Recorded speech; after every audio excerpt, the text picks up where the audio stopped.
السلام علیکم ګرانو دوستانو. نن به زه تاسو ته یو بل ډېر د خوشحالۍ خبر درکړم چې د افغانستان زمریانو زیمبابوې ته په ورځ کې ستوري ښودلې دي او دغه درېیمه 50 اوریزه لوبه یې مونډه وګټله. که تاسو ورباندې خوشحاله سوي یاستئ دغه ویډیو هم در سره حتما لایک کړئ او لاندې په کمنټ کې افغانستان زنده‌باد در سره ولیکئ. نن چې کومه درېیمه لوبه ترسره سوله په دغه لوبه کې زیمبابوې اول بیټینګ ترسره کړی او صرف 1.6 رنزه ټارګټ یې افغانستان ته ورکړي ول. که موږ د افغانستان بالران وګورو په دغه کې رشید خان یو ځل بیا زبردست بالینګ نندارې ته وړاندې کړی ده. په 1.15 اوړو کې صرف 1.5 رنزه ورکړي او د مقابل ټیم درې مهم لوبغاړي آوټ کړي دي.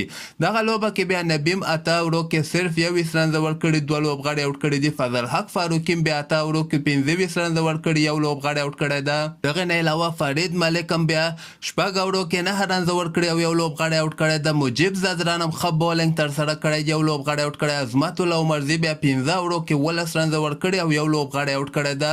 بل طرف ته که موږ وګورو افغانستان لپاره رحمان الله ګوربز دغه درېیمه لوبه ده چې ورکې ناکامه سه، صرف 7 رنزه یې کړي دي. ابراهیم زدران 8 رنزه کړي دي، خو لاندې کې رحمت شاه بیا 12 رنزه کړي او حشمت الله شهیدي 8 مهم رنزونه کړي دي.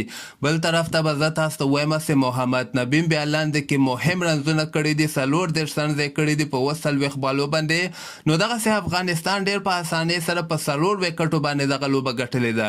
بل طرف ته که تاسو وګورئ زیمبابوې ګوره دغه پیچ ګرین جوړ کړی و، یعنې فاسټ بالرانو ته ښه بالینګ پې ترسره کوو. دوی ویلې چې موږ به افغانستان په دغه فاسټ بالینګ باندې رایسار کړو، خو هغه پلین چې کوم دوی افغانستان ته جوړ کړی و هغه کې دوی کامیابه نه سول او دغسې درېیمه 50 اوریزه لوبه یې په افغانستان باندې وبایلله.